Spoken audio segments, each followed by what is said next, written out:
আমাৰ জনজাতি গাঁওসমূহ প্ৰায় বনাঞ্চলতে থাকি গ'ল আৰু ভূমিস্বত্ব অধিকাৰটো তেওঁলোকে আজিলৈকে নাপালে। সেইটো ঐতিহাসিকভাৱে অন্যায় কৰা হ'ল।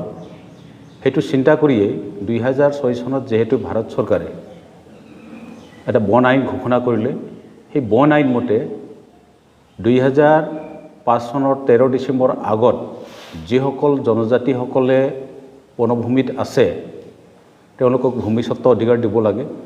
ইয়াৰ বাদেও 2005 চনৰ আগত যিবিলাক পৰম্পৰাগত বন নিবাসীসকল আছে তেওঁলোকো ভূমিস্বত্ব অধিকাৰ পাব লাগে। তেনে ক্ষেত্ৰত আমাৰ তথাকথিত বুলি ক'ব লাগিব প্ৰকৃতিপ্ৰেমী প্ৰণৱজ্যোতি শৰ্মাই বন্যপ্ৰাণী সুৰক্ষা আৰু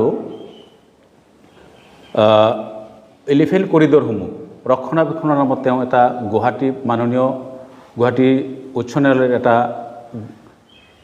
ৰাজহুৱা এটা আবেদন কৰিছিলে। সেই মৰ্মে গোৱালপাৰা জিলাত যিমান নেকি বনাঞ্চলত আছে এনক্ৰচাৰ আছে তেওঁলোকক এভিকশ্যন কৰিবলৈ এটা নটিচ জাৰি কৰিছে। আৰু আমি আজি স্বচক্ষে দেখি আহিলোঁ যে ইভিকশ্যন কৰাৰ নামত ৰেভিনিউ অঞ্চলত থকা পৰা তামোল গছকে আদি কৰি মূল্যৱান গছসমূহ কাটি পেলাইছে, ইভিকশ্যন কৰিছে। সেইটো আমি সংযুক্ত বড়ো গণমঞ্চৰ ফালৰ পৰা গৰিহণা দিছোঁ। আৰু আমি গম পোৱাত তেখেতৰ যিটো আবেদন, সেই আবেদনৰ উল্লেখ আছে যে গোৱালপাৰাত যথেষ্ট সংখ্যক হাতী দাঁতৰ ব্যৱসায় চলে। আৰু তেওঁ এটা উল্লেখ কৰিছে যে গোৱালপাৰাৰ মানুহে হাতী মাংস খায়। সেইটোতো আমি জানো কোনো জনগোষ্ঠীয়ে আজিৰ তাৰিখত হাতী মাংস নাখায়। আৰু আমি তদন্ত কৰি গম পাইছোঁ, খবৰ লৈ গম পাইছোঁ ইয়াত কোনো হাতী দাঁতৰ বেপাৰো নচলে। গতিকে তেওঁ এটা ভুল এটা ব্যাখ্যা দিছে। আৰু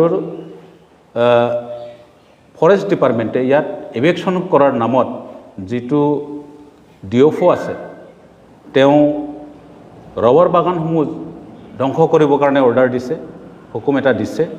সেই ৰবৰ বাগানটো হৈছে অসমৰ অৰ্থনীতিত যথেষ্ট সংখ্যক অৰিহণা যোগাইছে। সেই ৰবৰ গছসমূহ যদি ধ্বংস কৰা হয় যথেষ্ট সংখ্যক আমাৰ অৰ্থনৈতিকভাৱে ভাগি পৰিব। সেইকাৰণে আমি ইয়াৰ বিৰুদ্ধাচৰণ কৰিছোঁ। আৰু আমি জানো যে 1950 চনৰ বৰভূঁইকঁপত যেতিয়া বৰভূঁইকঁপ হৈছিলে তেতিয়া মতে সুৰক্ষা দিব। এই ক্ষেত্ৰত এই চৰকাৰে যে ইভিকশ্যন কৰিব লোৱাটো আমি গৰিহণা দিছোঁ।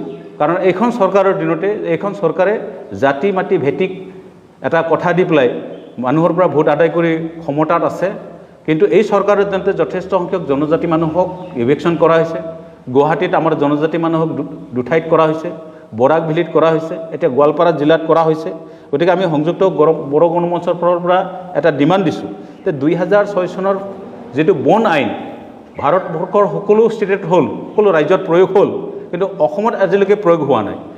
গতিকে 2006 চনৰ ফৰেষ্ট ৰাইট এক্টটো অসমত কাৰ্যকৰী নোহোৱালৈকে যাতে কোনো জনজাতি মানুহক ইভিকশ্যন নকৰে।